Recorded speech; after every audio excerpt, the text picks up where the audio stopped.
Mhm. Hey, guys. How are you guys doing?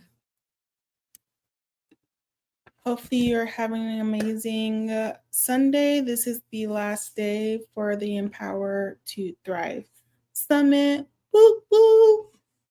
So, I'm going to give everyone a few minutes to get situated, get set up. We are learning so much. We have talked about so much. And so, I'm super excited. This was an amazing weekend, and I'm so happy it went off the way it did. We had some great discussions, and so yeah, I'm hoping we will continue that today. We had a change in schedule, and you'll see that in the folder. And actually, I'll wait and make announcements after this. In the meantime,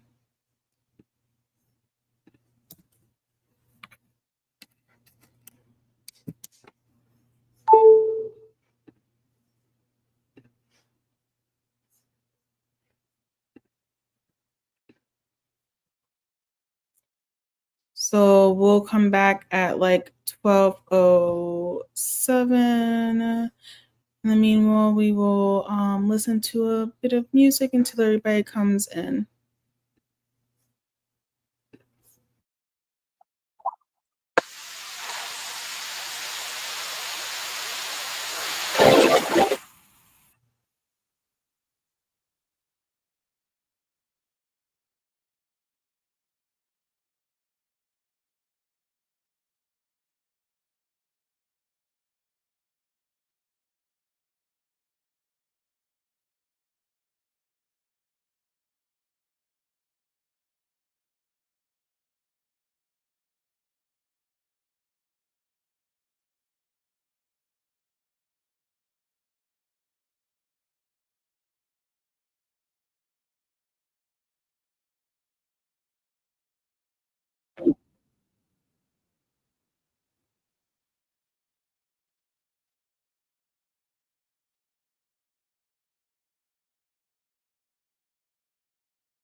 our first guest isn't here today, but that is okay. And we changed our second guest around. And so our second guest is actually from Africa, Uganda. So I'm super excited about that and hearing about his organization in Uganda. We'll be talking to him. Let's see. What should we? So really quickly, let's switch up and we will discuss making the money you work for you.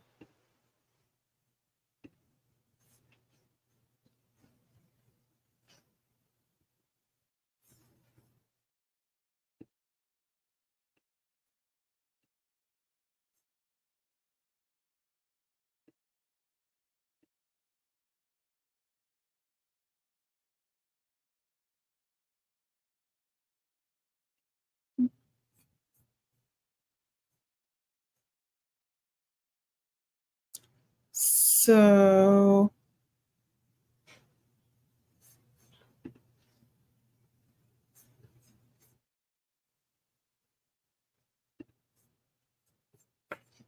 all right. So we are doing making the money you work for you.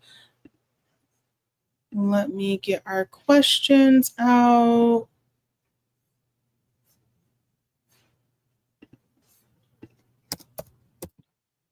And I just want to talk about, I know like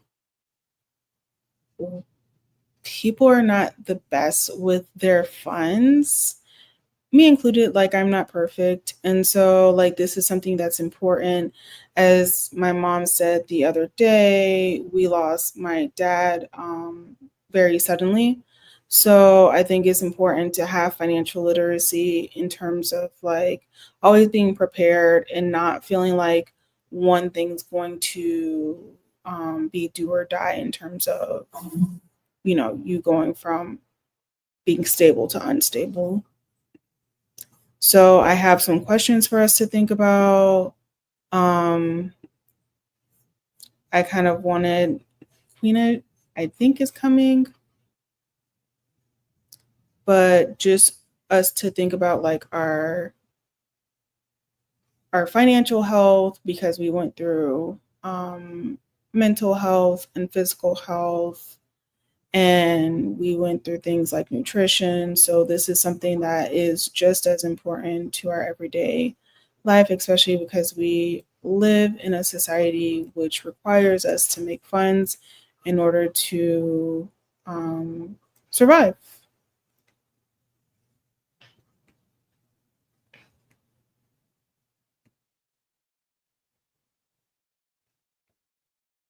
So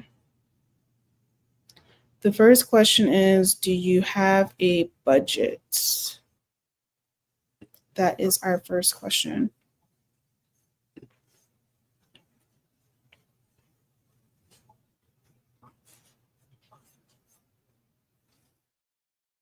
I'm going to put a quick 5 minutes and then we will go through that. The first one is, do you have a budget?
Sorry, I should specify.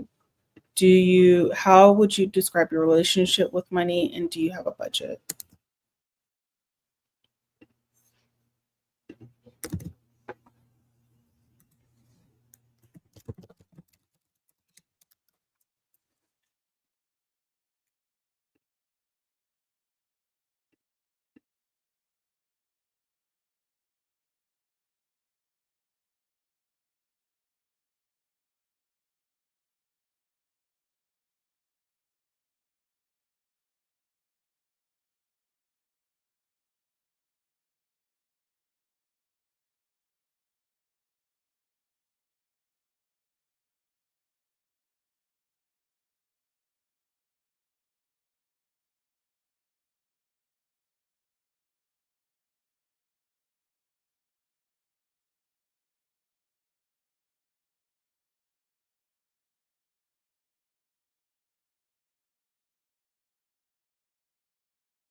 Okay. Did anybody answer? How would you describe your relationship with money, and do you have a budget?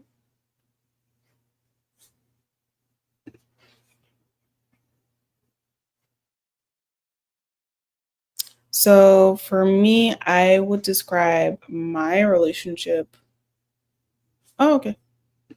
I would describe my relationship with money. I'm still learning and growing. And so I would say my money and handling, I'm sorry, I would say that I am still learning and growing from the lessons that I'm going through, that I've experienced, like what my mom has went through. I tried to be as prepared as possible, but also recognizing that I have to restructure my plan because I'm not like everyone else. So I've definitely been working on that. So hurdles that I would say my money handling has been getting better the past couple of years. When I was a teenager up until my mid 20s, I would spend money at every possible opportunity that I could. I definitely get that. I think we all go through that. And you said, I am currently adjusting to new lifestyles, and that would include budgeting and spacing out my income accordingly. Awesome. So hold on, maybe we can get you, and you can kind of talk about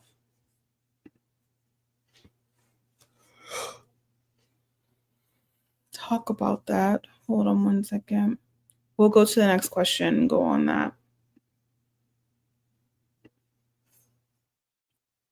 So the next question is, what financial habits did you learn growing up, and how have they influenced your current decisions?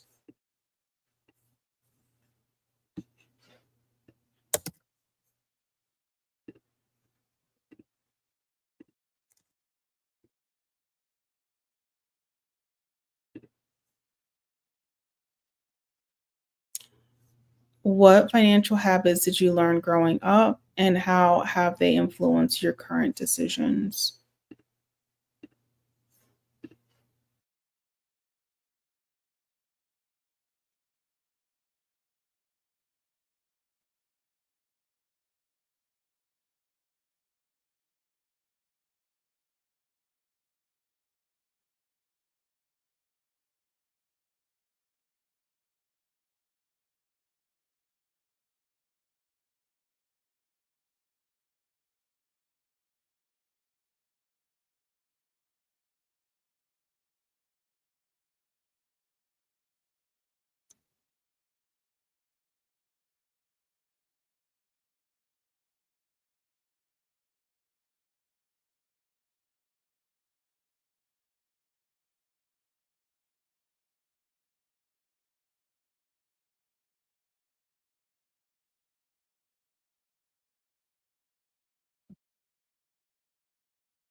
Hi. Hi. Is it raining where you are? Uh, it is. Right now, I am outside. I am actually technically working, and that's very interesting how we're talking about money. Mm-hmm. I know, right? I can't say who it is I'm trying to meet, but Okay. hopefully it does work out. Anyway, but Aw. yeah, I'm waiting outside. Kind of early. The sun is about to shine, so I won't have to worry about the pesky rain for too much longer. And hopefully it stays like that. So you want to go through your response from before? Say again? Do you want to answer this question or the one from before? Sure. Okay. Making the money work for. Wait, what? Making the money you work for you. Okay. That's just the PowerPoint, but the question is, what financial habits did you learn growing up, and how have they influenced your current decisions? Sure. Okay. Now that is kind of. It's still raining. Oh my god. Um, that's kind of tricky for me. I was never really given the proper money handling support up until I turned maybe 21 is when people started to really buckle down and help me. So even then, I mean, I still spent money frivolously and kind of making my bank account go below zero. And at Mm-hmm. that point, I didn't really care as much. I mean, I did, but it was like, well, I don't care if these people are trying to tell me it's my life. I'll do what I want to do. Like, yeah, budgeting is one thing. Unfortunately, for 2 or 3 years now, oh, sorry, it's so loud. I'm like right by a road. No worries. I had my bank card held by my mentor, and they made sure that I didn't overspend. Mm-hmm. And they would distribute my money accordingly. Like, for example, if I needed to go buy groceries or if I needed to go buy like shampoo, essentials, blah, blah, blah, then they would transfer it over to me. And it got to the point to where I had to literally get on a bus for an hour or a little bit more than an hour just to pick up a gift card because they didn't want me to spend money. They're like, "Oh, I'll just get you a food card for I think it was like 30 or somewhat dollars." Mm-hmm. And it was just a waste of time. And I'm Right. like, "Really? I get they're trying to help me and that's great, but it's like, well, you really want to make me do that?" So how do you do your funds now? Um, they're decent. It's not as much as before because normally I would work part time and then make money off of my side hustles. And to be honest, that's not much at all. Mm. And I started working full time the past 4 or 5 years right after COVID, and my money situation was better. And I think I was handling it better, but I still needed some work.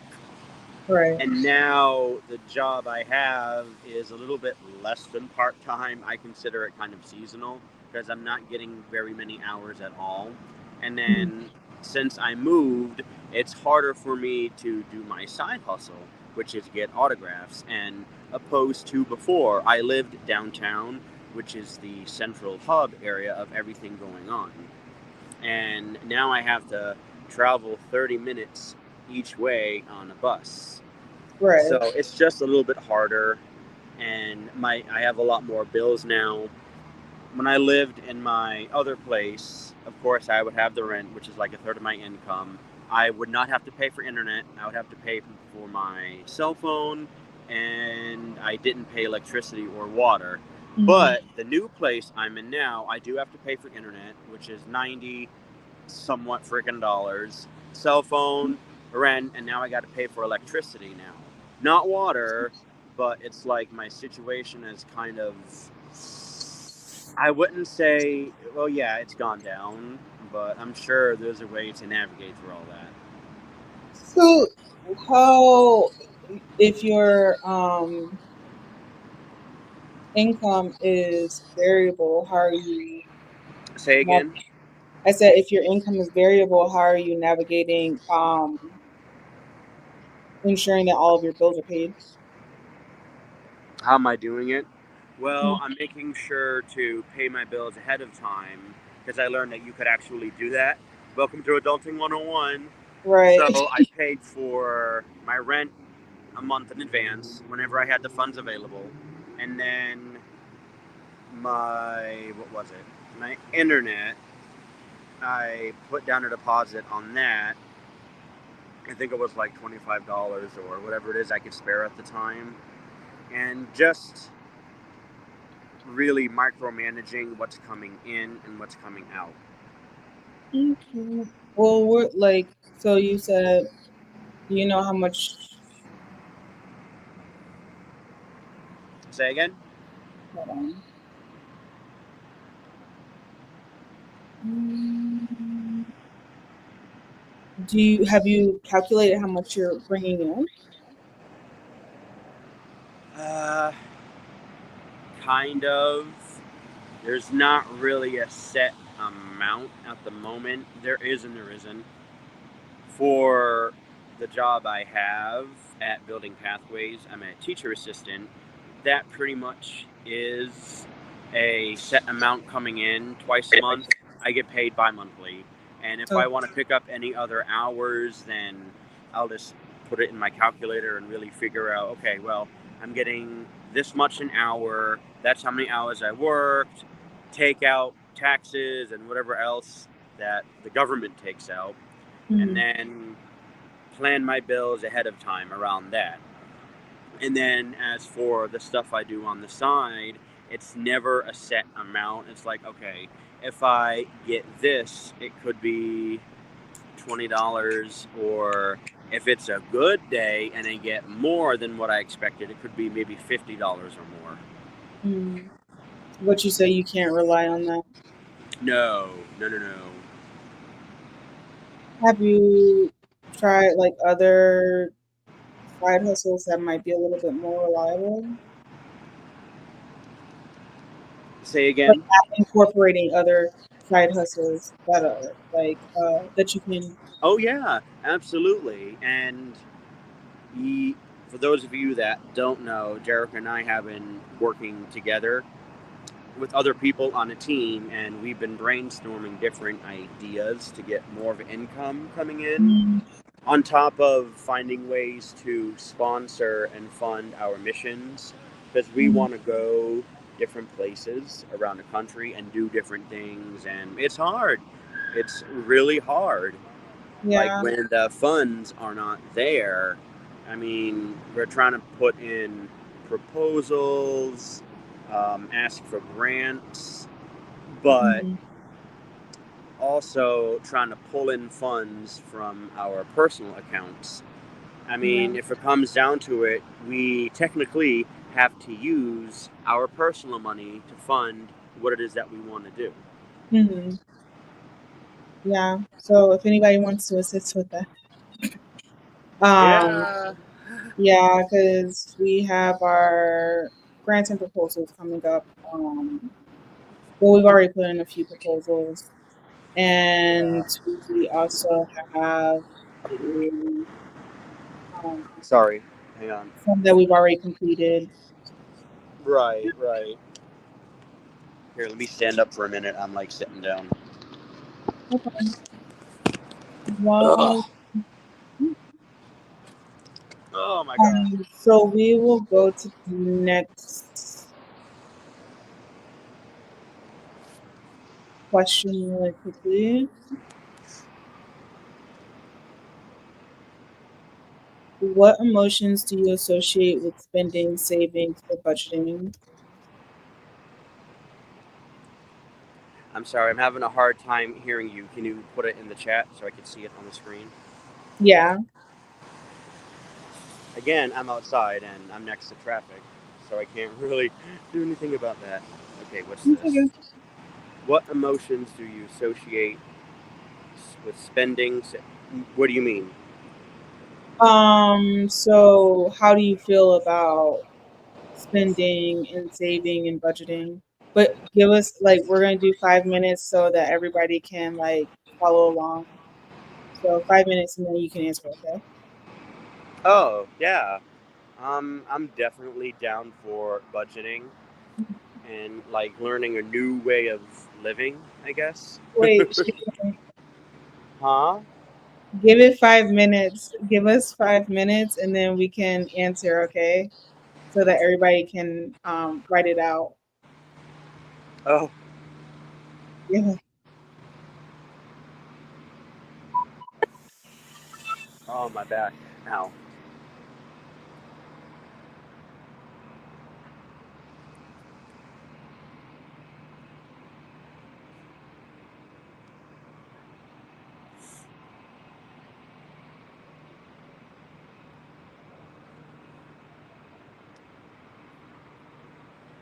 Oh.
Um. Hmm.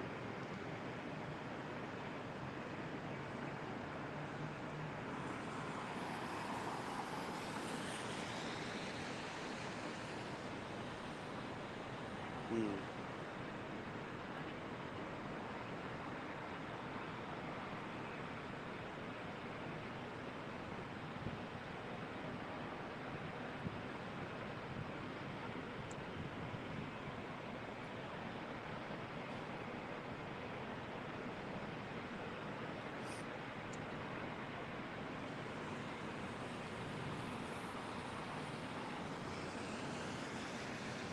Jerica.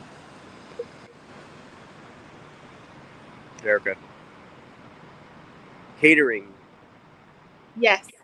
Catering. Haterade. Yeah. I had to be silly. Sorry. Have a good day.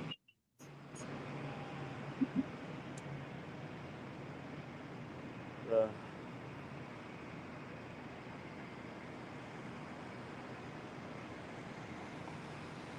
all right. Are we good? Yeah, if you're ready to answer.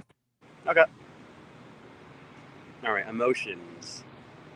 I mean, I'm all for budgeting, and I really don't like the feeling of having my bank account go into the negative. I get that.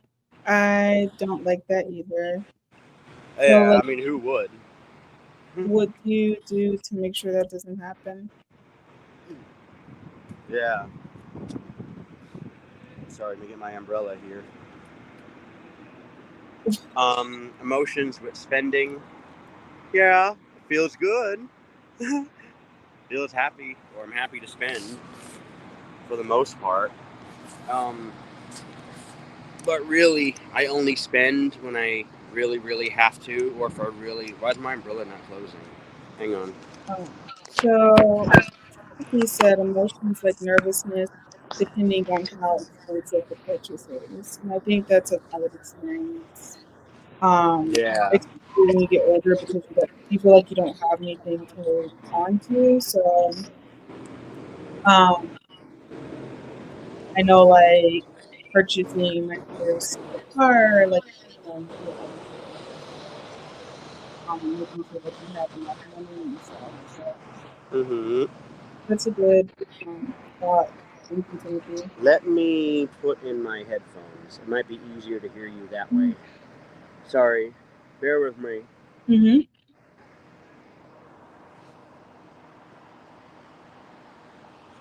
Hang on. So yes, like, and I think that happens a lot, especially if we don't come from a household where there was like stability in terms of finances. Um, so yeah, like thank you for sharing that. All right. Um, so what is the next one? We'll go through one more question. And this is part of the financial literacy workshop. So if we don't get through Mm-hmm. everything, we can always go to it. We can always go to it like later on today.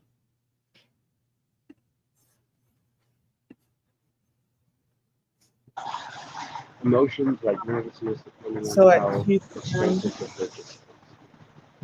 At 2 p.m.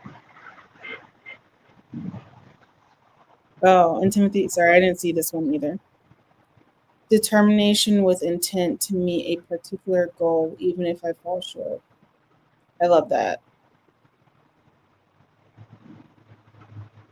Yeah, because I feel like the three of us, we have a good way of like figuring out what we need to do, right? So um, just know that you can, yes, it can be nerve wracking, but so you have made it thus far. So there's a way for you to make it, make it work.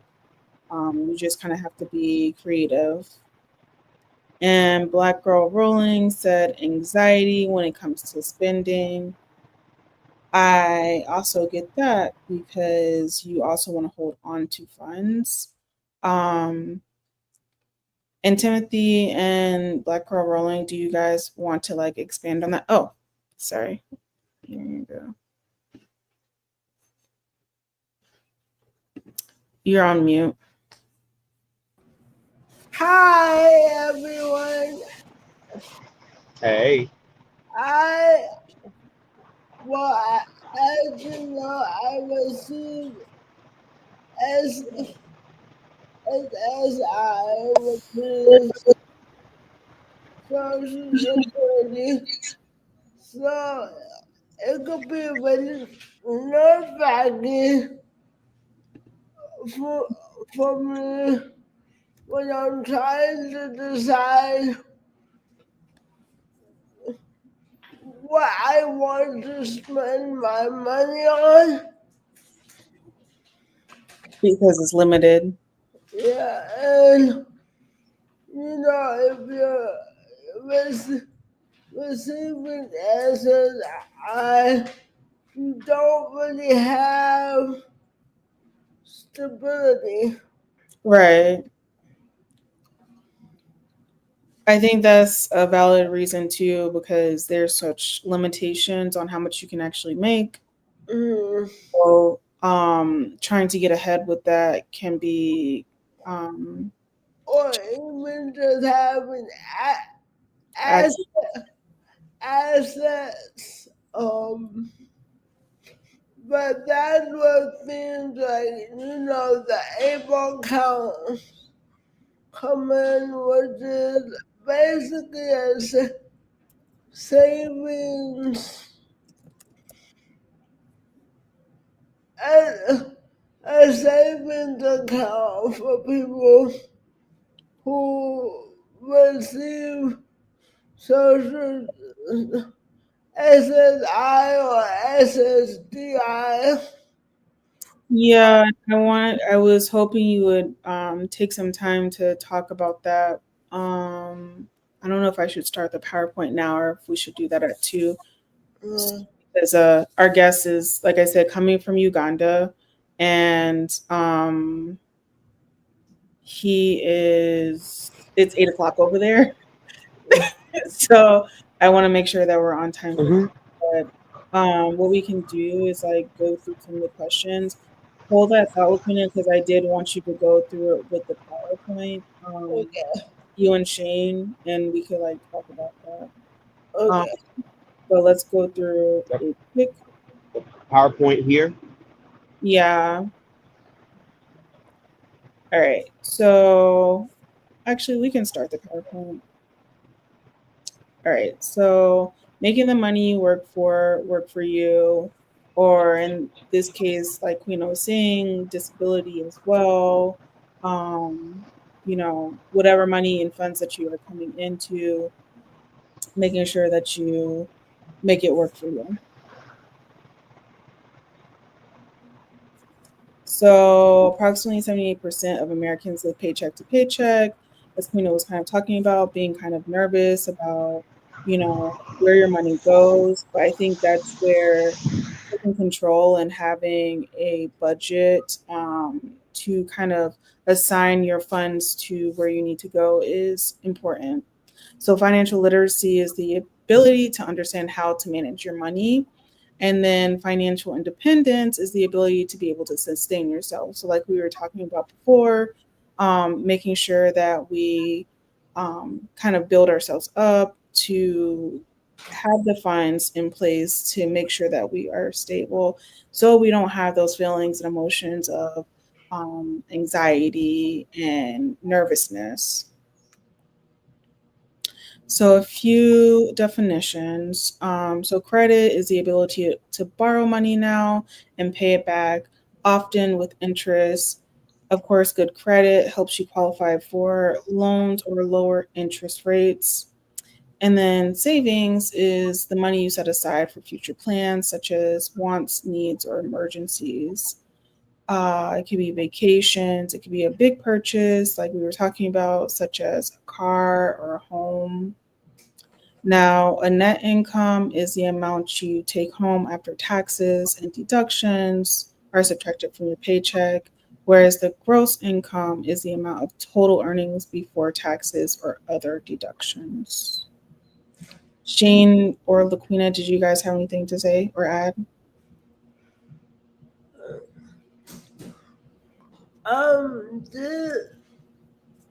This, I try to like keep track of savings. For me, that's kind of hard because I get a certain amount every month. Mm-hmm. So, but I do try to put money in my every United account, which makes it easier for me to, Right. to save for future expensive. If there's time, I'll go more into what a United account is. Okay. Yeah, we can do that at 2 if you have time. Um, Or maybe we should do a separate live on it. oh, yeah, that's a good idea. Yeah. All right. And I think so. I know I have like a lot of definitions, and I think it's important because I think sometimes we forget like just having that knowledge of what something is important as well. Like that builds your foundation to start learning all of the other things. So a budget is the way you plan out how to use your money. So it could be expenses and savings. Um, from what you have, like your income. Your expenses are the money you spend on things you need or want. Some are fixed, such as your rent is the same price every month, and others are variables, such as electricity. Depending on how much you use, it can go up or down, right? And your debt is the money that you owe to someone else. And often, like we said previously, it gains interest. So your loans, your credit cards, your mortgage, your student loans are all forms of debt. Your assets are things you own that have value. And I think it's important. And I think this will be a whole other um, talking point, because as a person of color, like I'm still trying to get familiar with a lot of assets that I you really don't think about being assets, like possibly investing in a piece of art or jewelry that kind of keeps its value over time. Um, it says cars, they're probably more so like old school cars. Sometimes they maintain a value, but overall cars depreciate. So I wouldn't consider that an asset. I'm just talking about like the ones, the antique cars. Stocks, savings, and cash are ones that are common that people tend to know about.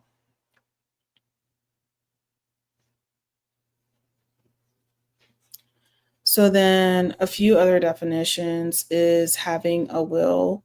And a will is a legal document that states how you want your money or property and belongings to be handled after you pass away.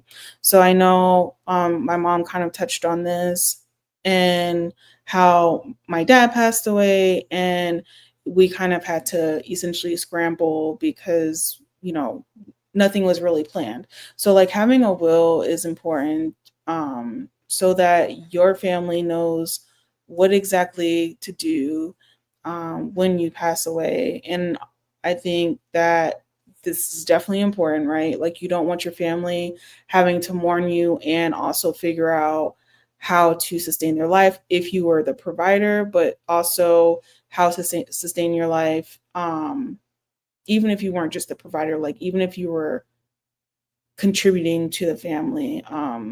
It's always a loss when someone, it's always a monetary loss when someone passes away.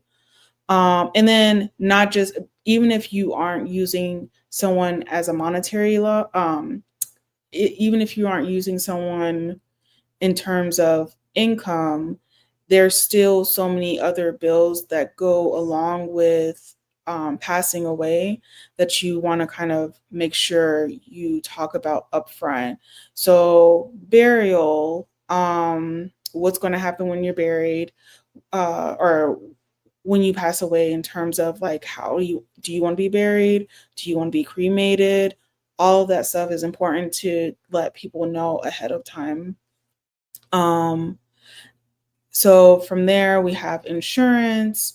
Your insurance is a policy that provides money to your family or chosen person, called beneficiary, after you die, helping them with expenses or income loss. And this is something, again, that kind of goes along with passing away. You want to make sure that you have the things that are important. So if you have a car, then you need to have car insurance. That is a necessity. People get in plenty of accidents with people who don't have car insurance, and then you get screwed. People, if you don't have car insurance, you can go to jail. So please make sure you have car insurance. Um, Life insurance, again, based on what my mom was saying, this is something that's super important. You want to make sure that you have a plan moving forward, because what happens is you can have, they can freeze your accounts. Your family doesn't have access to it. So, like, there are provisions that you can make within life insurance and other parameters that will allow you to have access to funds to take care of final expenses.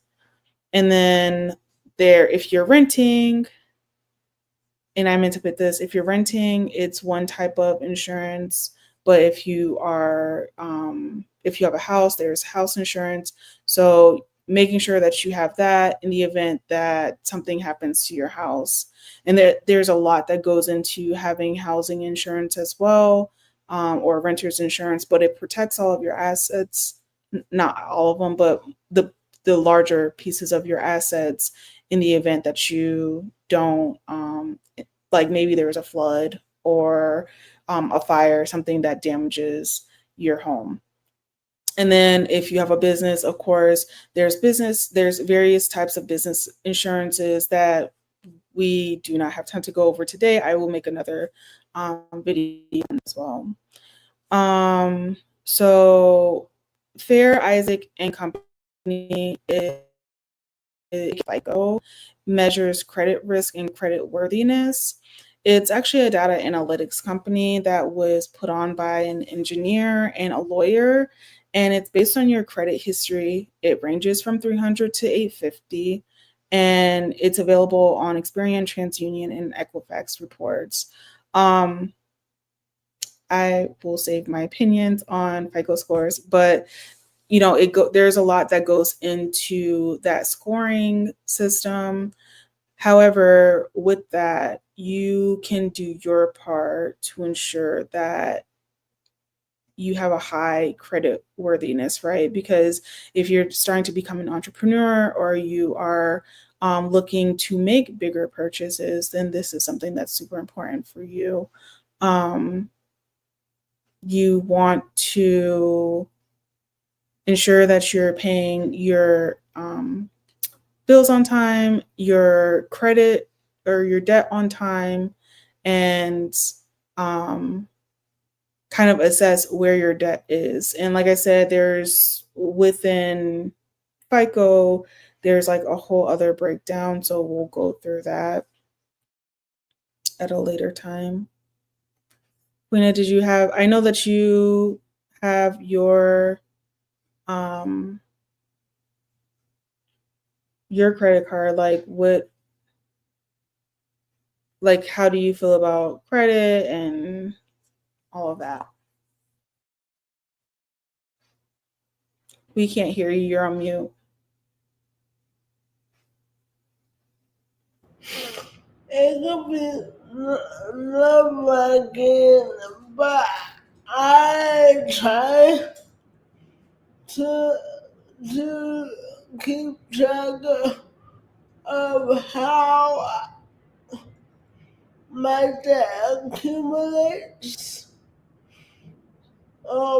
I have the Credit Karma app on my phone, and I try to check it fairly regularly. Just be mindful of how the way I spend affects my credit. You said, what was it that you use? Credit Karma. Credit Karma, okay. Credit Karma it doesn't really give like the most accurate, but it can be helpful. I'll give you, I can't remember the name of it. There's another one to use too. Shane, what about you? Do you utilize credit? I think he went away for a little bit. Oh, okay. We can't hear you. Oh, hold on one second. Okay, go. Girl, you be muting me? Like when you left and came back, I have to put you back on the stage. Oh, okay. No, you're good. Yeah, the internet is not the best. So I might be going in and out. I'm sorry. Anyway, I don't really keep track of my credit on an app. I probably should. I know that it's not the greatest because of certain bills not being paid, and this was like maybe 5+ years ago. And I don't know if hospital bills like go away over time or if they Well, send it to collections. they were supposed to have something where that doesn't. I have to still look at it, but that doesn't. Hospital bills don't affect you, but I still have to look through that part of Okay, it. yeah. I mean, I thought they didn't, but I could be wrong. Mhm. Um, but in general, yeah, my credit score is not the greatest. Because recently I tried to apply for both a credit card and get services with AT&T for my phone, and yeah, they said my credit score was No. Well, yeah. can you take a look at, have you pulled up your experience and everything, or Say again? have you been able to pull up your experience? No, I haven't. Oh, okay, we'll take a look at that. Okay. Um, okay, so I think that will take us to a question to give us a breather. Do, do, do, do, do, do.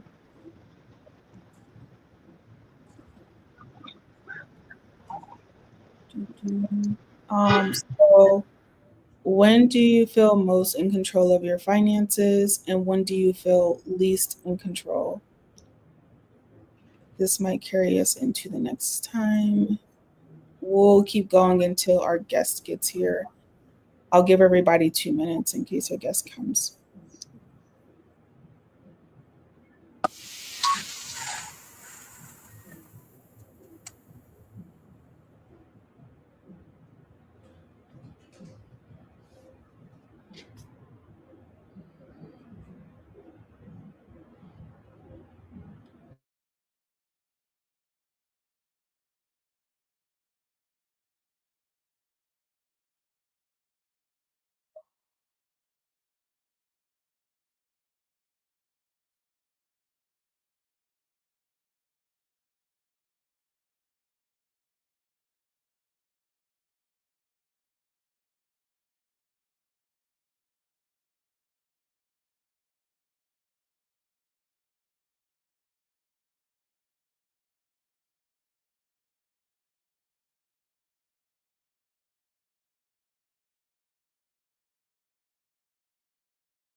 Okay. So let's see. Oh, I didn't put the question up, guys. Am I by yet?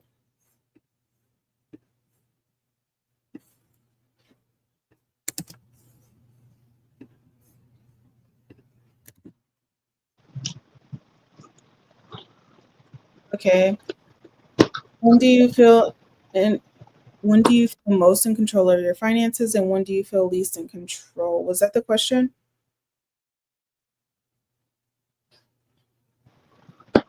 I think so. Yes. Okay. It sounded so similar to the other one. Okay, so when do you feel most in control of your finances and when do you feel least in control? I think I feel most controlled when I've planned out everything and I feel like I have sufficient amounts of funds. I, I agree with you, but You froze, Quina. You froze. like I feel better when I pay something off. True. Same. What about you, Shane? I feel most in control when I know there's a set income coming in and there's like a guarantee of money that's Mhm. there.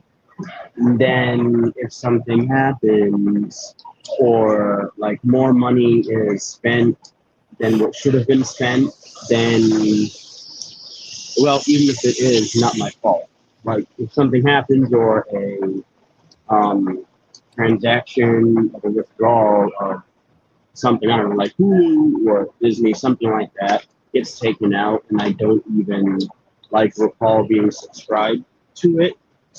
And then in doing so, that puts me, what's the word, in the danger zone.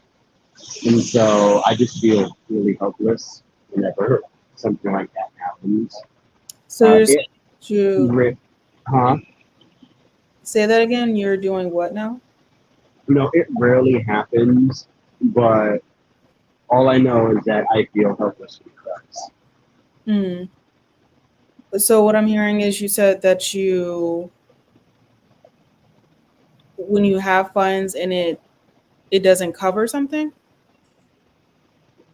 No, but like a unexpected withdrawal happens. Oh, Like, unexpected. oh, I'm subscribed to this, and that. Either I forget about it, or I forget that I have a free trial and that was ending soon, and then they get that money, and sometimes it was over $100, and I'm like, no, but I Yeah. can't get the money back. Yeah. And when like a transaction doesn't go through, the bank I'm with charges me a $30 non-sufficient fund fee.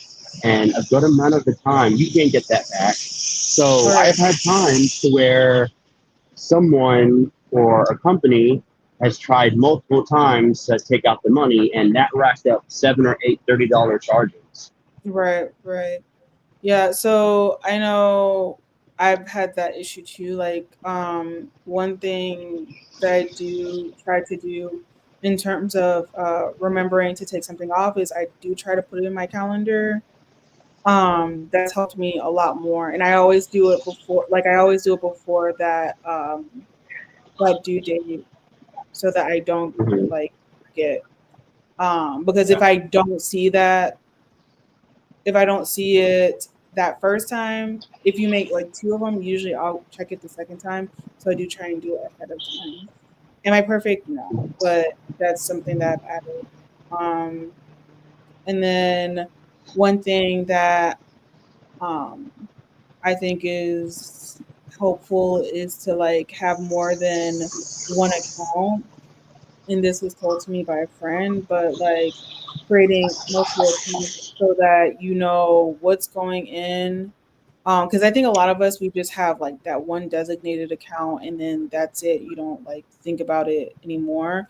But if you Right. have like accounts for designated purposes, helpful to kind of figure out what's going to be for what.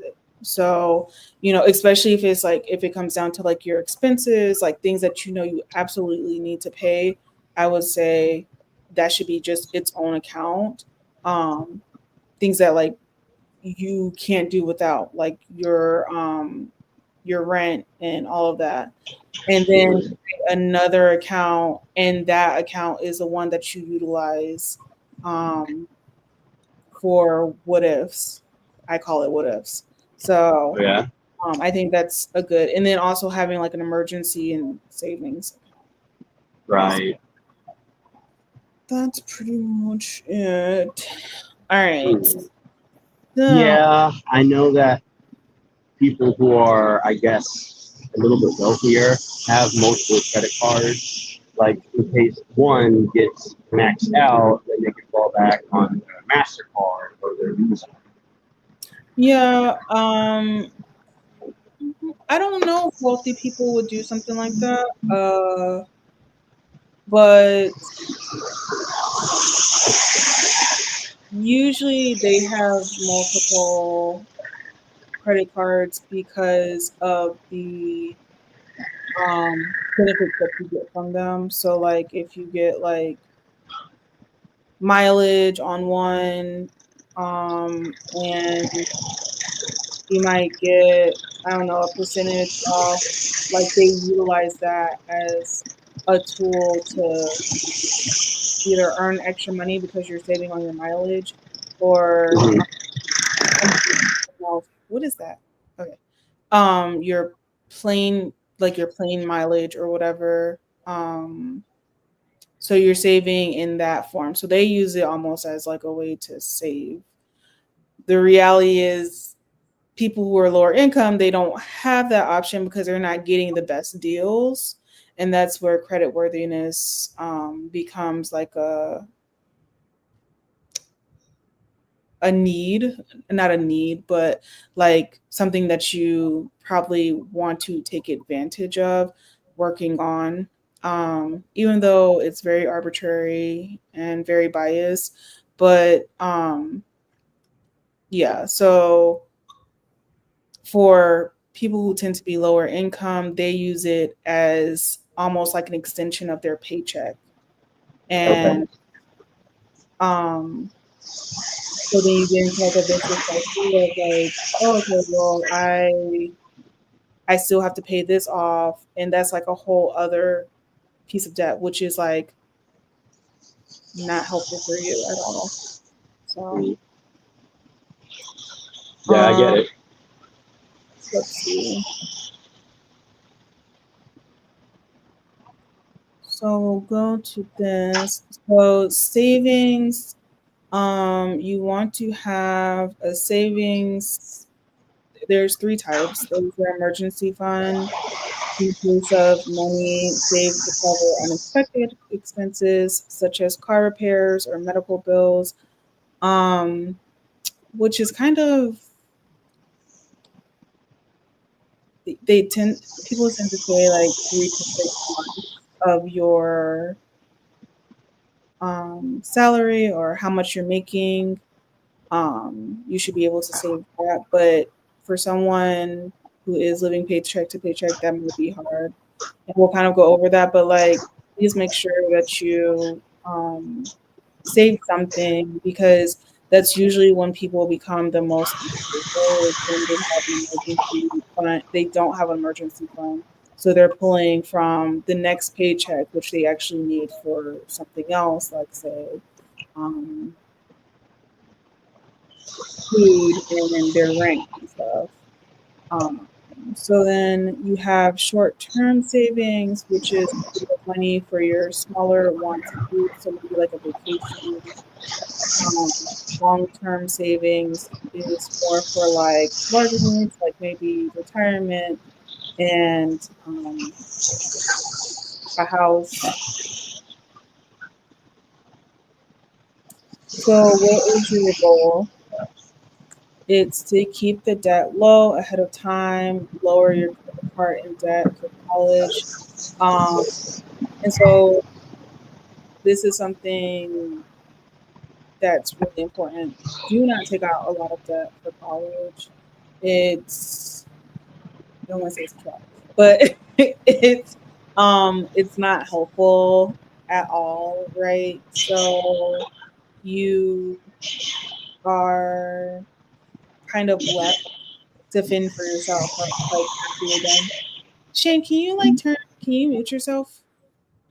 Thank you. Um, you're kind of left to fend for yourself when you are done after college, right? You have to pay all of that back on your own. And so your goal in college is to make sure you have as little debt coming out as possible. And that can be looking at scholarships, fellowships, reaching out to organizations like Queena. I know you've had some experience with this. You can maybe talk about, and Shane, um, with exhausting your options with vocational rehabilitation and seeing how that works out. Do you guys have any comments on that? the I know I'm only scholarships. I also did work study, which I highly recommend because you're not only getting experience, right, but you're also paying off some of your debt while getting extra experience and having the opportunity to make a little bit of money for yourself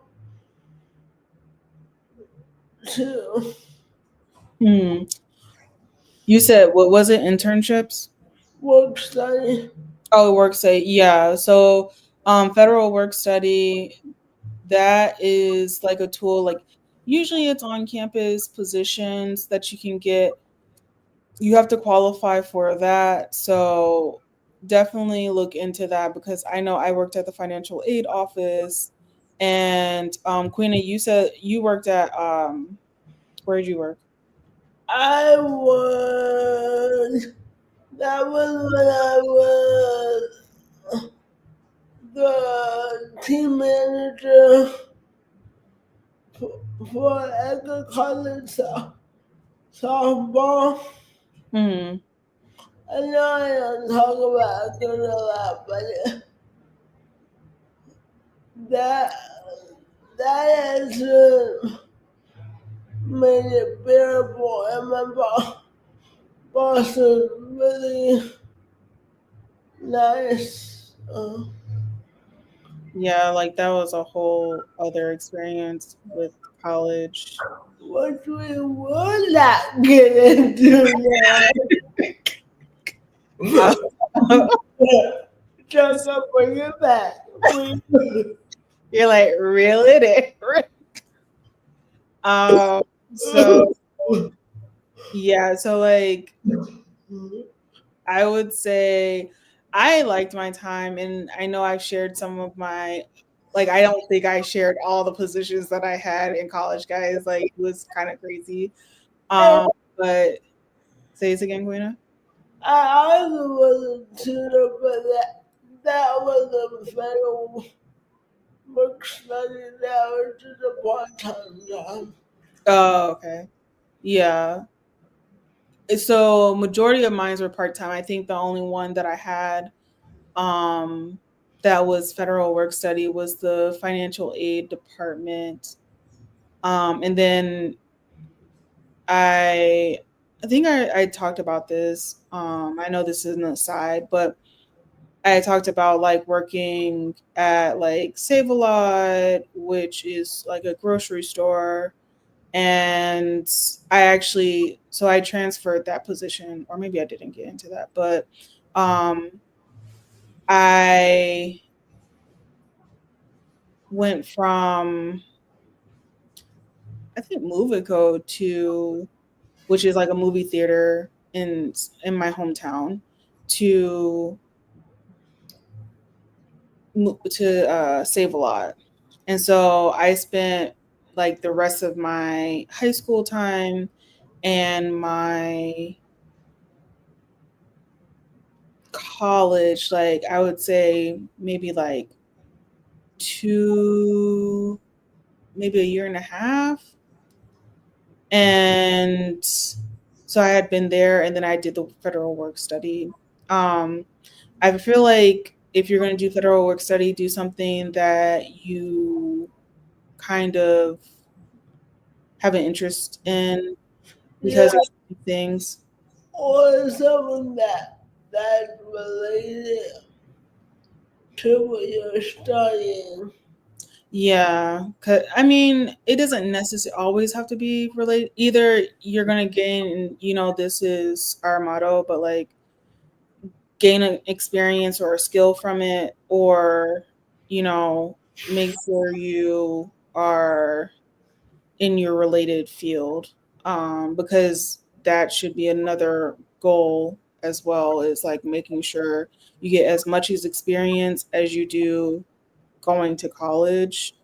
um so I'm sorry, getting an education, so it should be education as well as your experiences, because when you go into school, you are also, or when you're coming out, you're also competing with the people who did not go to school and they have experience ahead of you. And if you look at many of like the jobs and what their requirements are, there's always like something that says like, oh, okay, there's a time requirement, and you're like, well, how am I supposed to get this?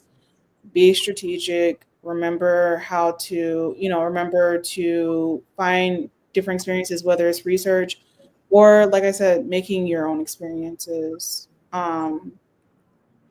through volunteering or through fellowships, because I think that's really important. And you don't want to be on the negative end of trying to advance yourself or thinking you're going to advance yourself and you didn't. So, um, yeah, I think that's something that a lot of people really don't talk about, especially um, in kind of like the marginalized communities. We know, like, oh, we're told to go to college, but then when you get there, there is so much other things that you need to do, right? To make sure that you are on the up and up and ready for the workforce. Um, what else? Something else I wanted to say. So yeah, so I know we kind of went over this question. I'm gonna go over the goals. So I know that was like a whole tangent, um, Yeah. but the point of that was to make sure that you exhaust your options, especially if you're going into something that is traditionally not known to bring in a lot of money. And that's a whole other topic, because I think also when we go into these positions, we forget that there's so many other things that we can do if we're credentialed. So, um, but like when you're looking at a degree, either incorporate other skills, maybe like business skills, um, or a trade skill, and make sure that you can get a job when you leave. Like literally, like I've seen people who have struggled 3+ years trying to get a job after getting a master's degree, and it's because they didn't know like the skills that they needed for the position they wanted, or um they hadn't made the right connections. Mhm. So I know Queen and I had kind of talked about that networking, and Shane, he can kind of speak to this as well. Like he's, gone through different positions in terms of like food services, being a teacher, and so like he also knows the importance of networking because he's a photographer, he's an entertainer, and especially in the entertainment world, that is something that's important to have, is like having your own network and um, ensuring that you have people to call upon moving forward. Jen, Say again? did you have anything to say about that? Yeah, especially in the entertainment industry. Like entertainment is audience and people based, so you need to have proper networking skills if you want to be somewhat successful. I know that a good amount of the time that it's really hard to be successful in entertainment, but there's always a certain level of success for everybody. It may not be like top notch, but just gradually finding what that makes sense. And I know you were talking about something that you were talking about in your talk. I wanted to discuss. Yeah. Oh, in reference to like because we kind of didn't really talk. I guess since we have time today, um, we were talking about like dealing with managers. Did you want to speak on that a little bit? Oh, yeah. Sorry. So much. Yeah, so if you have like a difficult user, I'm sure all of us have experienced that at one point or another.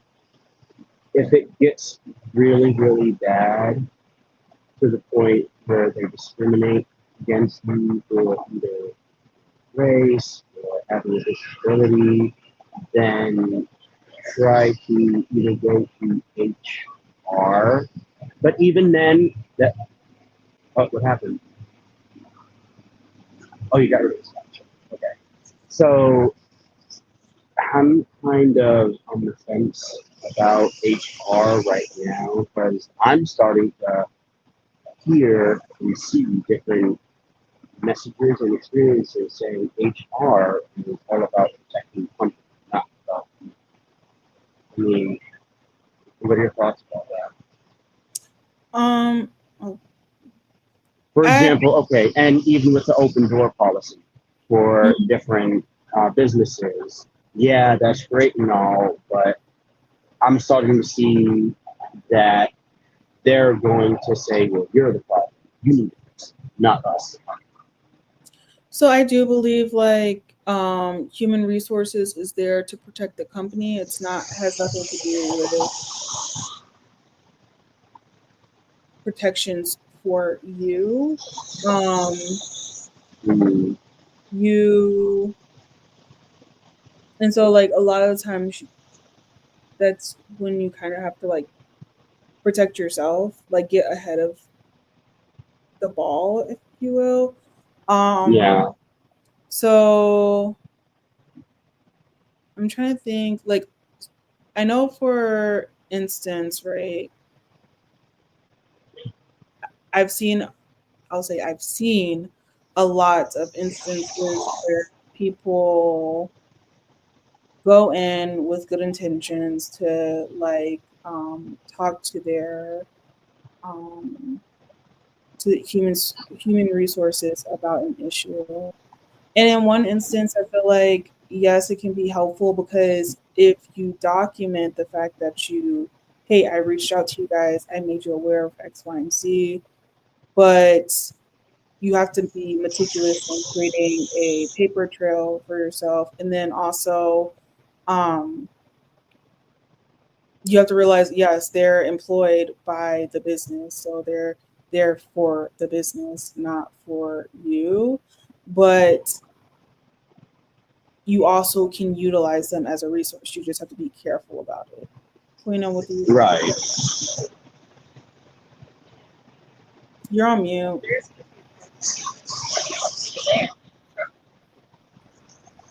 For me, I always believe in keeping the and using the email and just keeping track of that as well, and being meticulous about your own records,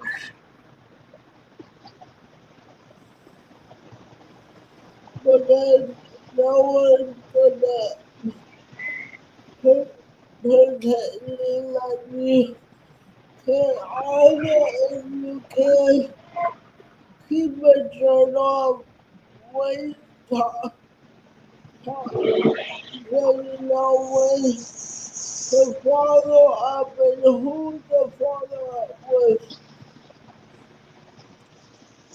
Say this again. Oh, keep, keep a journal and rely on email because there, you have to know who you're talking to when you talk to them.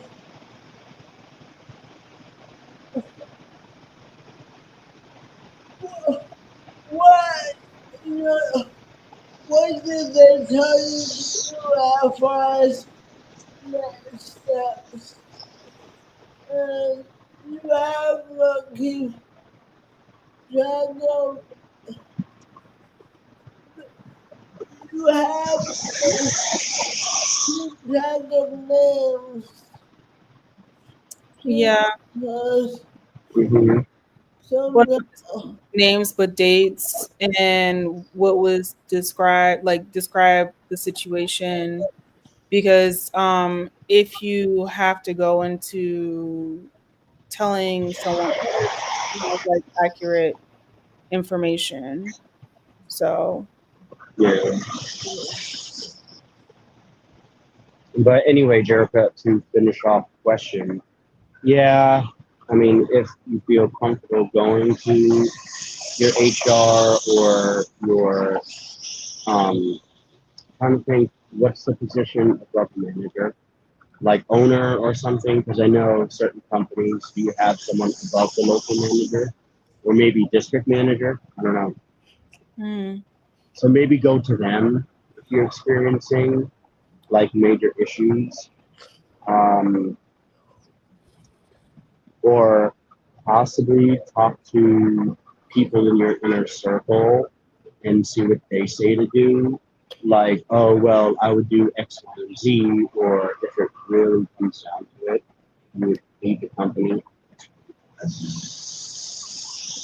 But again, if that's something that you want to do, make sure to have a backup plan to where you either already have a second job, like lined up before you quit. I think also, yes, have a second backup plan, but like I think also sometimes people get bombarded or blindsided by an issue that they didn't even know was an issue, like having like a toxic workplace. And it's kind of hard. And I think in that scenario, like how we're going over the finances, like I think it's important to make sure you are stable so that one hiccup, because as you can see, there's multiple things going on. You know, SNAP benefits have been cut for people. Um, Black women are what's it called? Leaving the workforce. Like we're seeing economic downturn, and so we have to make sure that we're stable enough to ride the waves. And if you don't have that stability, then that's when people are they get knocked into homelessness, and they get, you know, they're going without food, and you know it creates a whole nother dynamic for them and their families. So you have to kind of make sure that those issues are accounted for. And it's easier said than done, right? Especially when you are um, someone living paycheck to paycheck, there's like, how do you literally have time to take care of maybe 5 kids and, you know, work, maybe 9 to 5, and the only time you have off is during the weekend? Are you supposed to just get another job, or like when do you have downtime for yourself? So I think it's kind of unrealistic. Even like creating a budget can become a negative feeling, right? When you don't have the funds to move stuff around. So it's easier said than done. Like you can tell someone all you want, oh, like if you just do this thing, it'll work out. But that's it, in a perfect world it will work out, but not necessarily.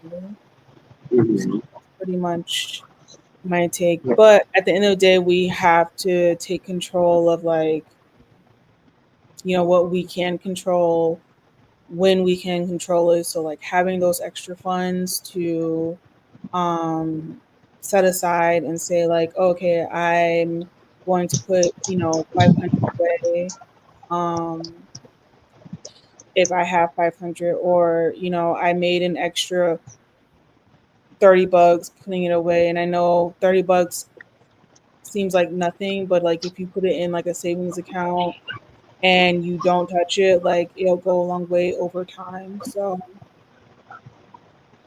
Mhm. yeah. True. That reminds me, Jerica and everyone watching out there, if you're on the spectrum, there's a good example of that in the movie Adam. You ever hear that movie? The who? The movie Adam. Yeah, I watched Yeah. it, it was a long time ago. Oh, that's good. Yeah, it's a great movie, and I hate to give away like a spoiler, but it's about this guy who's older on the spectrum. You Mm, can tell he's on the spectrum, and his father just died, and he was working in a robotics slash engineering company, and then all of a sudden, like after his father died, because he thought a certain way and he did something to how he would think would make the product better, the company did not like that and they got rid of him. Like they didn't say you're being fired. They were saying, oh well, uh, congratulations, you're being laid off. Like something. You know what I mean? oh, So yeah, I would watch it mm, and just seeing something like that, that discrimination really does exist. I mean, I think it's discrimination. hmm. Why? Because he was autistic? Yeah, and they looked for a reason to get rid of him, and they did that. Oh. But was it because did they know like so did they know that he was autistic? Mhm. Like you can tell he is. Oh. Hmm. I've never heard of it, Adam. Yeah, it's Hugh Dancy and Rose Byrne. I think their name. Who? Hugh Dancy, Hugh Dancy. yeah, and Rose Byrne. It's a little bit older though. Yeah, it came out back in like 2009, 2000. Hmm. Hmm. Interesting. Yeah.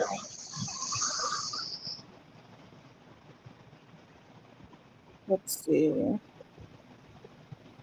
All right, guys, we will take a 30-minute break and come back. Excuse me, and come back and finish up the financial piece. And then if you have any questions for me, Queena, or Shane, you can ask away. And yeah, so 30 minutes. See you guys then. Uh,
Hey guys, so we are back. I hope you had a great break and you got some lunch, you walked around, stretched a little bit, and we are back.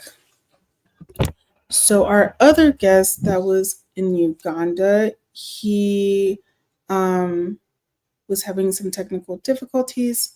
So, we will continue on with our lesson.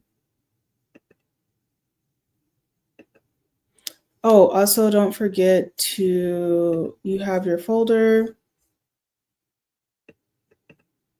Please also make sure to rate your speakers from the past 2 days so that they know how to improve. I'm going to put the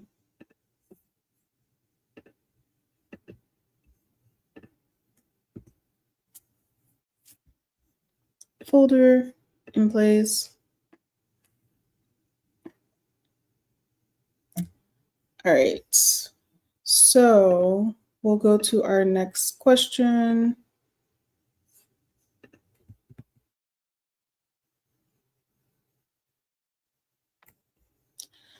How do your financial goals align with your personal values of life purpose?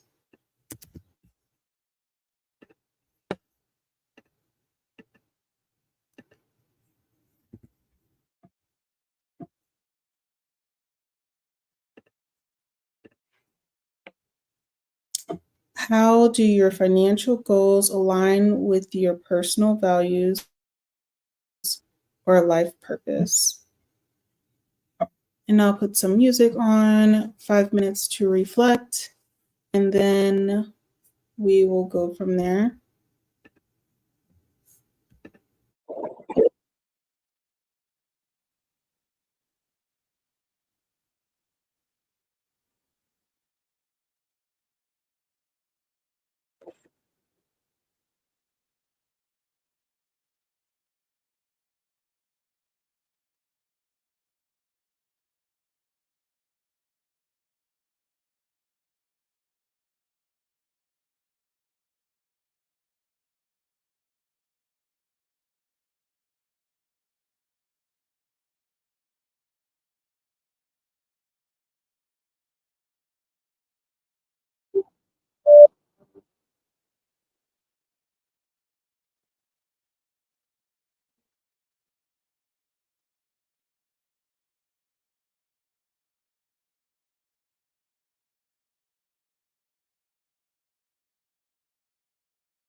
See. So how do your financial goals align with your personal values or life purpose. So my financial goals, I will start, is to create generational wealth. And so making sure that I have things in place for that. I know we talked to my family yesterday, and so that's something that's important to me. Working on managing my debt, and my investments. And I became interested in investments a long time ago. So working on all of that, and also creating other forms of income to diversify, because I think, when people talk about diversification, they often talk about just the investment, like your investment portfolio, or like the tools you use to invest. But like the other part of it is diversifying your income that's coming in, because you're only one person, you're human.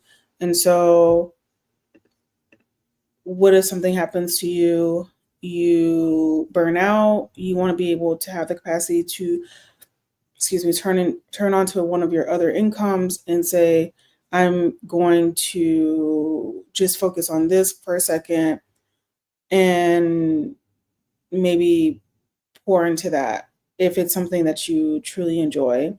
Or if it's something that just kind of makes money on its own, you don't have to worry about it, well, then that's another form of income. I think a lot of people equate human work, or human capital, so your time, and to what you'll gain in the future, and that's not necessarily true.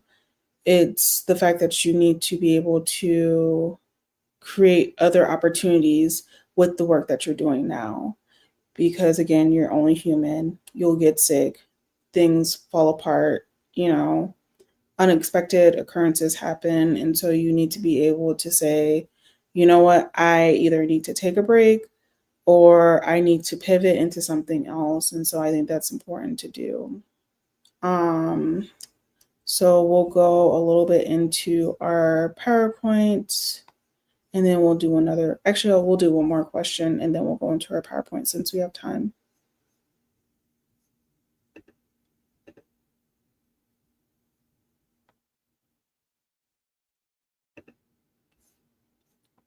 So for your goal, you want to set financial goals, or to create a goal, you need to set your financial goals and create spending plans, build an emergency fund. So creating a spending plan is a budget, right? We kind of talked about that earlier. And kind of assigning all of your funds to a need or a want. And then building an emergency fund, which is important. It should be about 3 to 6 months of your income to keep you afloat in the event thing occurs.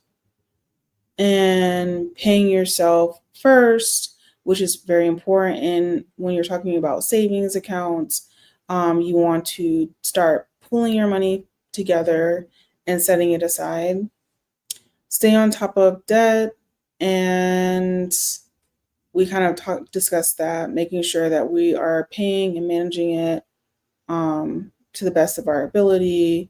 So paying it on time, and then protect yourself and your finances, as well as start investing. I kind of alluded to that, and that's a whole nother conversation. Investing is a tool for wealth as well. And so there's several vehicles that there's several vehicles that you can utilize for that, like stocks, bonds, and to kind of sit your money into.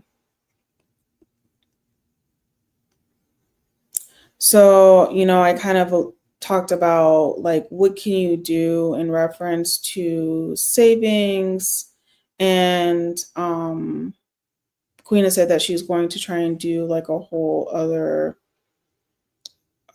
video because she's affiliated with one of the accounts that are for individuals with disabilities that protects your SSDI even while you're saving. So I'll allow her to like discuss that at a later time. But so yeah, take advantage of discount programs. Many companies have some form of a discount program. So like couponing, making sure you find coupons, you do like buy one get one free, because it's like you want to still be able to go out and have fun, but especially when it's a family, it can become really expensive. So taking advantage of like some of the movies where they maybe at a certain time you get a lesser charge. Those are all things that you can do to kind of offset the pricing while also having fun. If you have prescriptions and you need to cover those, I know some of the drug programs have been kind of under weather, but there are still some options. So talk to your doctor, talk to your insurance company, and see if there are any options available. And then you can also possibly go to the person that creates, or the company that creates the drug itself, and they might have a drug program for you to enter. And then also look at like other programs, like when they offer you to do research. I know that can kind of be nerve-wracking, but depending on what it is, it may allow you to get services for free. But just be careful as to what you are agreeing to. It should not be anything that you don't feel comfortable with, taking anything that you don't feel comfortable with. So just make sure you vet those programs very well. And then finally, thinking outside the box. So this is something that is something that I try to do very often. I tend to learn skills that I either want to learn or I feel like maybe I might be weak in. And so trying to find skills that maybe you want to learn, and maybe investing into a course, or maybe investing into there's a lot of stuff online, to be honest. So investing into that, and then seeing if you can create a package of something, whether it's a course that you want to make yourself, you want to teach on YouTube, or I don't like there's other options available. And then getting a roommate. And I know, especially as adults, we're like, oh, we want our privacy. But like when you're trying to really create wealth and trying to cut back, I think that's a really good way to cut back, especially when you think about how budgets are done. Usually you're looking at doing 50% of your needs, 30% of your wants, and then savings is 20%, right? So if you can cut down your rent somehow, some way, then that will probably be like, it's usually your biggest chunk of your income taking out, if that makes sense. So getting roommates, especially if you're single, for sure. If you have kids, finding a roommate that is either comfortable with kids, or they have their own kids, and it may be like a give or take, and it creates its own support system. And then trade skills and labor with someone. So like if you are good at cutting grass but you don't have transportation, I would also caution you against letting someone use your car unless they are on your insurance. So you'd have to trust them really well. But like maybe they can do some stuff around the house for you in exchange you use their car. Or what else? If you tend to cook a lot and you need someone and yeah, you need someone to watch your kids, maybe you can do that exchange as well, because the cost of taking care of someone's kid is astronomical. So, just thinking outside the box, learning skills on like fixing a car, like, that's very expensive. And I'm not saying you can do all of it. Well, you could if you want to, but if if you do what you feel comfortable with, um, learning that skill can be an asset to you, because one of the biggest expense, like emergency expense, is tends to be something having to do with your house or car. Um, so yeah, just thinking outside of the box, because again, time is finite. Like you don't have a lot of time, especially when you have kids.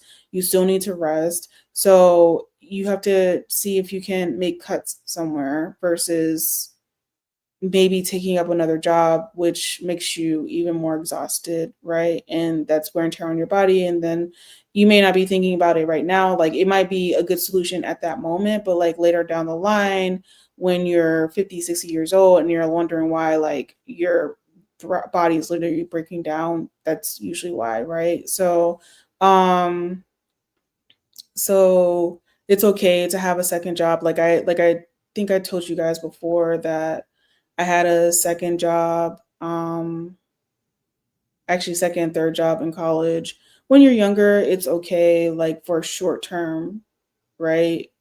But don't let it be like an all your life thing, right? Make a plan unless it's something that you enjoy.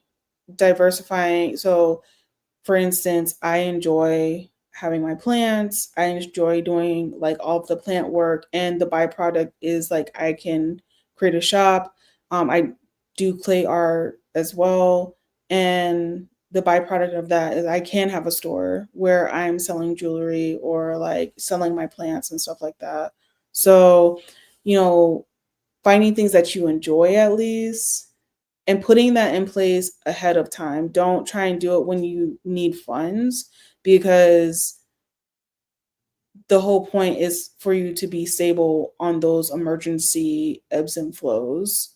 So, um, try and start something. I know everybody's like, I don't want to have a small business or something like that. Okay, then look into more of like investments, both short and long-term investments, so that you have something to pull from, that you're not just your paycheck's the only thing. And if that goes away, then that's it.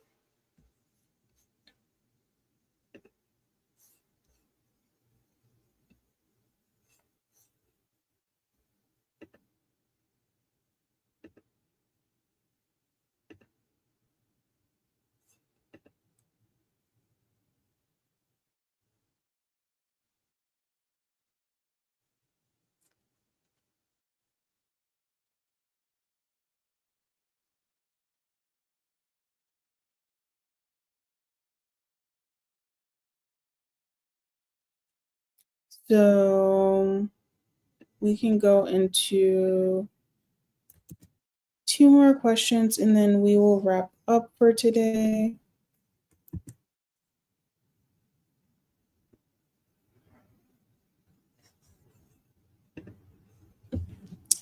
How do you decide what's a want versus a need?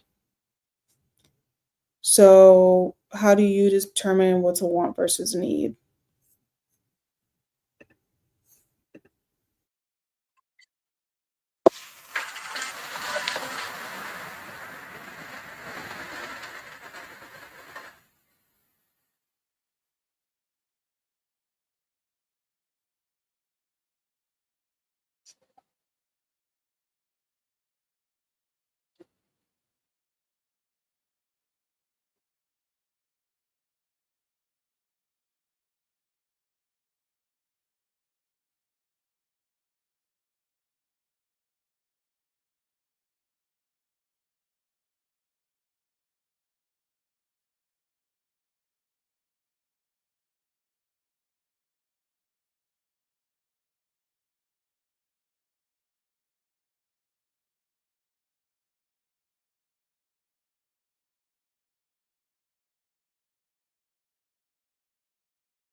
Okay, so really quickly, because I forgot I made this.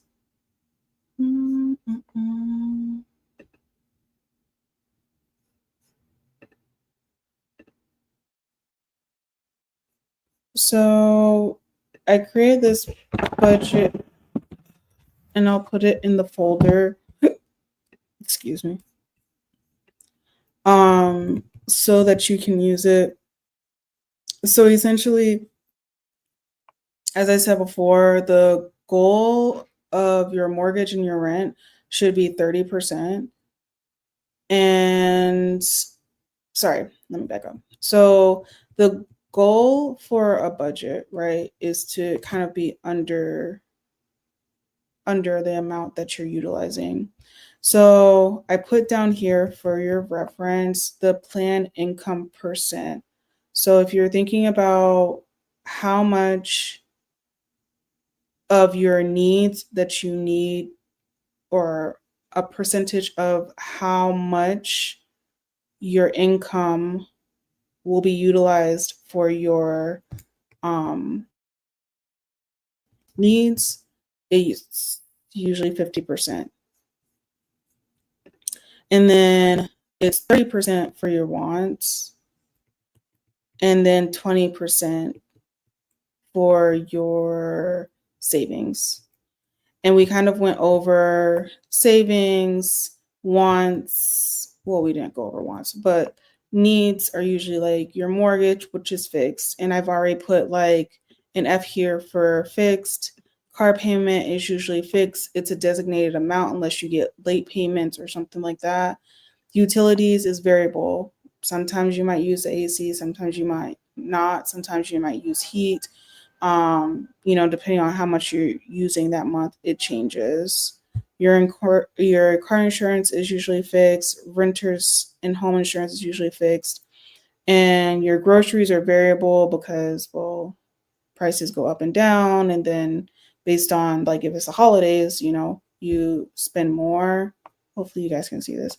And then your cell phone is usually fixed. It can vary though. Even though I put a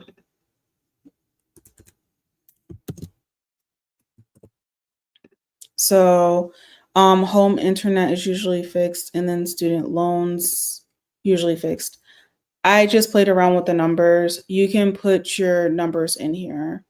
So within your budget, it should be your mortgage or your rent should only be 30% of your income, right? So I've already assigned whatever you put in here. I assume that you have the average amount. Well, let's just look up the average for, I think it's like 59,000. The average salary.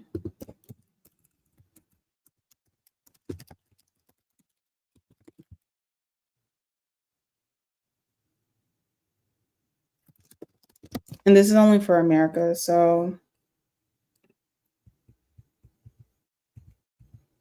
it says the average salary was 59,384.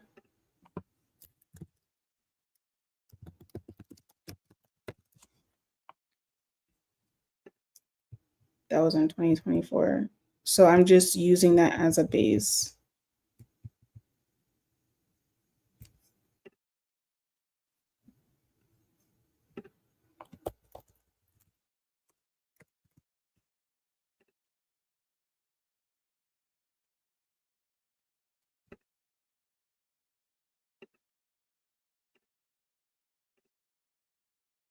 So that breaks down to unadjusted or before taxes 31.59 hourly, 28.55 with holidays and vacation days adjusted.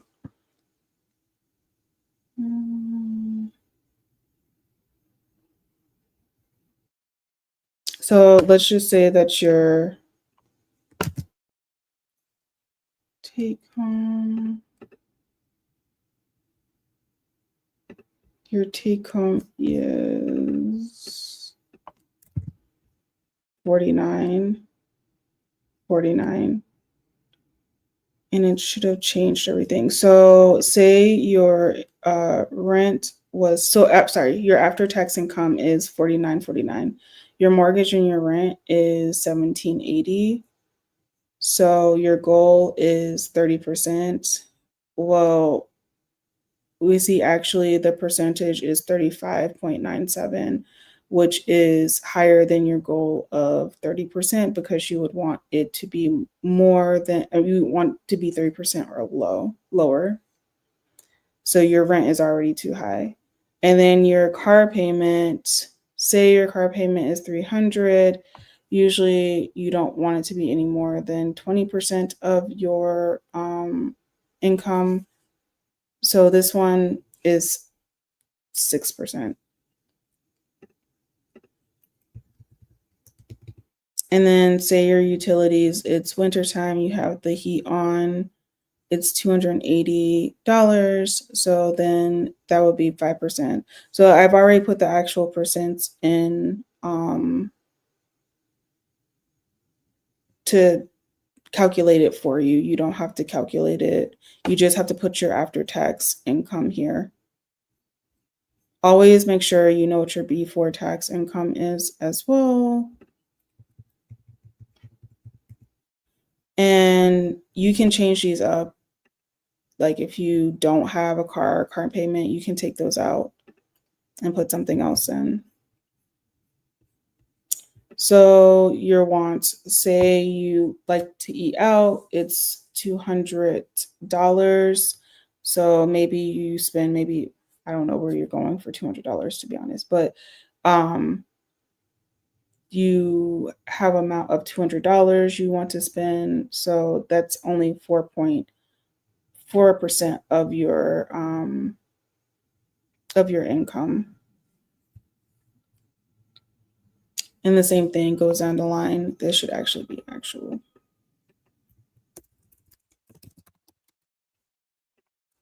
But you can make a goal percentage. Like say you don't want to spend a certain amount of your income.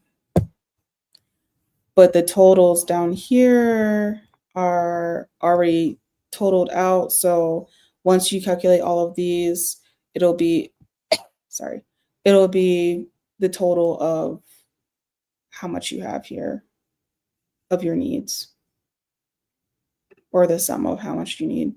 And then the annual percent of your income is 54%. But remember, we want to keep it under 50%. So you're going to have to cut around here somewhere. More than likely your rent. But if you've already signed, that's not something. So maybe you look into increasing your income, or you can look into, like I said, trading a skill, using one of your other skills.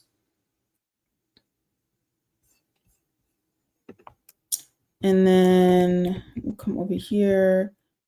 So right now you have your eating out, your gym membership, your activities, entertainment, clothes, travel, sneakers, whatever. I guess sneakers could go under clothes, but maybe you're a sneakerhead, and so you need to add that in there. I don't think $50 will get you anywhere. I don't even think that's one pair of sneakers, but I just threw that in there so you can play with the amounts here. So then let's go back to our question.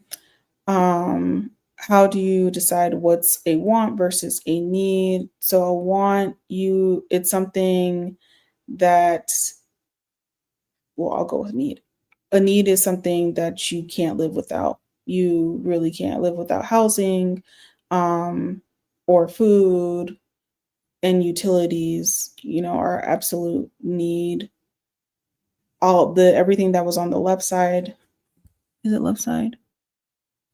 Okay, you guys are looking at it, it's right side, would be a need, right? But your wants are, like I said, if you're a sneakerhead, sneakers. If it's a eating out or something like that, you can do that as well. Those are all wants though. Like if you are going and hold on one second.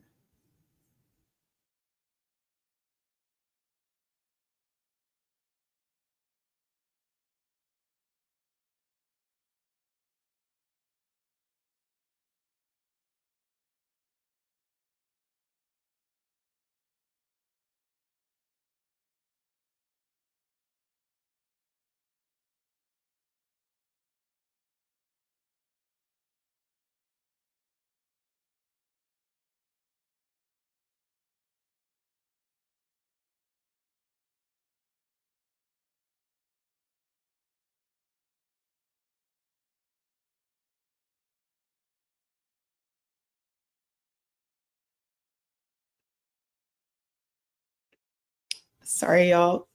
A squirrel tried to eat my food outside. I was like, why do I keep hearing this paper bag? And I just got Uber Eats. And I'm like, what? Okay, sorry. Okay. So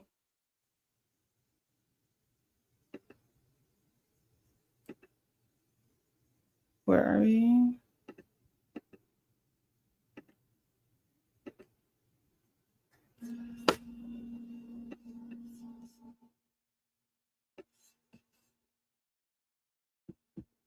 So, okay, remember that we wanted to do an emergency fund.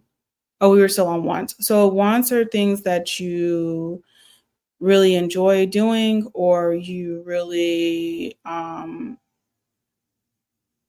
of want to do for fun.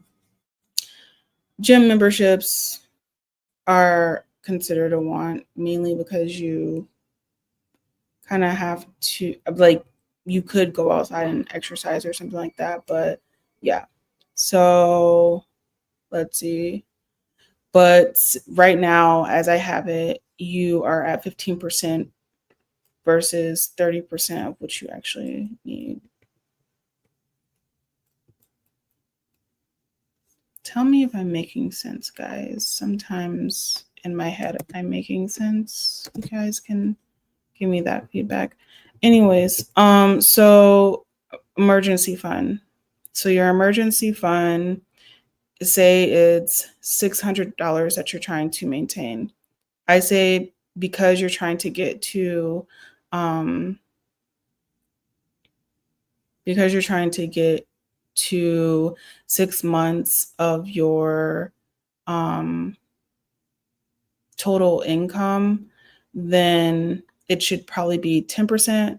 You can be more aggressive than that depending on how you feel. I would say like anything that you have extra, putting it into your emergency fund and building that up. I think building up your emergency fund is way more important than building up, say, well, I'm not going to say it's, but it is kind of more important because if you look at it from the sense that if you have your emergency fund and something goes awry where you could be totally wiped out with your income, you have that to sit on at least for a couple months. I would say a half a year is a solid thing. A whole year would be even better. So like I know easier said than done, but for sure you want to look at your emergency fund and beef that up first. But then you also want to add to your short-term savings and your long-term savings. And remember, we kind of went over that definition. Short-term savings is the savings for like smaller items, like a really cool trip or something like that. Long-term savings is more about getting a house or what is it called? Like a house or saving up for retirement. And then you have your investments. So again, like everything's already put in for you. If you say you're like, oh, I'm going to contribute $100 monthly, it already tells you the actual percentage, and then it breaks it down here as well. So now you're over by 0.21% of your goal of 20%. Because remember, it has to be equal 100. If it goes over 100, guys, that means that you are negative monthly. If you are below that, then that's extra money that you can put into your savings, pay down debt. It just depends. Okay. So that's that. I'm going to put it into the folder. I actually might work on it a little bit more just because it looks boring. I don't know.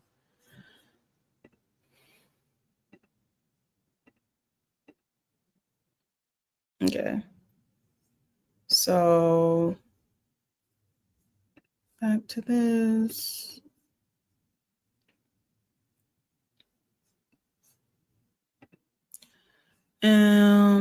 Let us see. Okay, that was pretty much it for that. So we'll go through one more question because I'm going to wrap it up for 10 minutes. In 10 minutes, we're gonna wrap it up fairly early because I know you guys stuck in and hung out with me all weekend. I truly, truly appreciate it. This was so amazing. We had great speakers, and I am eternally grateful to everyone who participated, asked questions, answered questions. And so thank you so much. Like I said, I will continue to do more content surrounding this. And, Shane and Laquina, we're all trying to come up with like some other stuff for you guys to learn. So please, if there is a topic that you guys want us to go through, not just Shane and Quina, but me and my mom. So, we run the gamut of talking about, final wishes, talking about wills, and talking about power of attorney, all that good stuff. If that is a conversation that you guys want to have, please let us know. Finances, I know we could split that whole PowerPoint into like several other PowerPoints, and I know that was something that I was doing with accountability. So, but I will expand on that as well. And then what else? And I know the career focus. So I am putting a program together which entails all of this, encompasses all of this, and I'm hoping to make it an app and kind of touch on different points. So like mental health, just treating the whole family and kind of learning and creating a resource for families so that we can prevent issues from occurring, but then also we can if there is an issue, we can pick up and get them stabilized as quickly as possible. So that is something I'm working on. Like Shane said, Hurdle is part of that. We have another team member, Ed. Pray for him. He is having some health issues. And of course, my mom talked about her health issues. So, this spans from our own experiences as a family, in which we had an issue with a contractor and they did not do the work properly, and just trying to understand and navigate the system,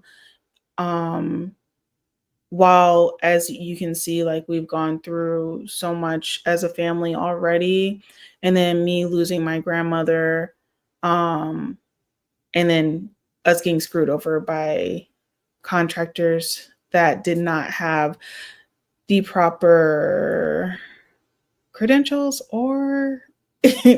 um or the right, I wouldn't say rights, but like kind of like they just did not have the ability to do the work. And so educating families, building awareness around it, and stabilizing families is something that is really important to me and my family. And so that's what we're doing. And we're also trying to raise funds, as we had several individuals with varying abilities. And so we are hoping to kind of restructure how we think about career and education, and making sure that people have the ability to provide for themselves and make a living for themselves the way that they want to. So that is what I am working on currently. I'm working with, various organizations. And as Shane had pointed out, we are putting in proposals for things such as grief and autism, because Shane and I and Quina, as you know, our own experiences. And if you can catch some of Shane's story on the Hurdle page, but then also I interviewed Shane, and I don't know where he went, but his experiences with grief because he lost his parents. So we've put in proposals for that. We've put in proposals to address housing security, and we are also building awareness surrounding other chronic illnesses. So highlighting, like I said, varying abilities. So if you have any questions about that, I also have a GoFundMe. Like Shane said, we are trying to raise funds so that we can travel, because one of the programs that we have is builds awareness around using drama therapy, play therapy, coming kind of like creating a topic and then talking about that topic in a very creative way. And so we are taking all different topics. That is why we are trying to travel and kind of bring this message to different communities. And so we have a lot going on that we're working on. And I'm hoping to expand on that, because I think I've said that twice before. So I am going to do like an actual presentation, and I'm also, like I said, working with other organizations. I'm on various either advisory boards, and we ourselves are looking for individuals to go on the advisory board of Fleming Knox Foundation. We are still beefing up our board membership as well. So there's a lot going on. I'm excited that we got our first event out of the way. It was amazing, and I'm eternally grateful, like I said. And it's already 3:00, so I will save that last question. If you have any questions, I'm going to add the GoFundMe and my name or my email below. Please feel free to reach out. If you want to work with us on a project, please let us know. Like I said, it is more of a play almost, and we do have a sample of that.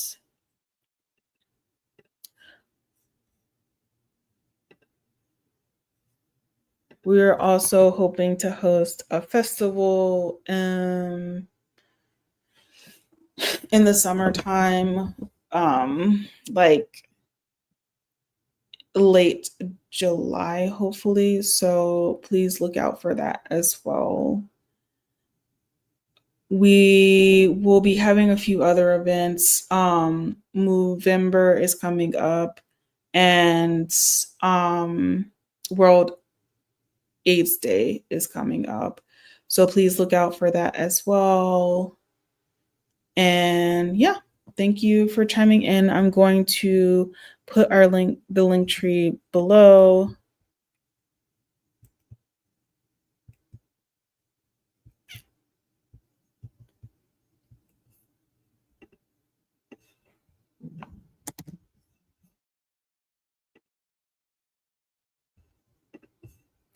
And there is a GoFundMe on there already.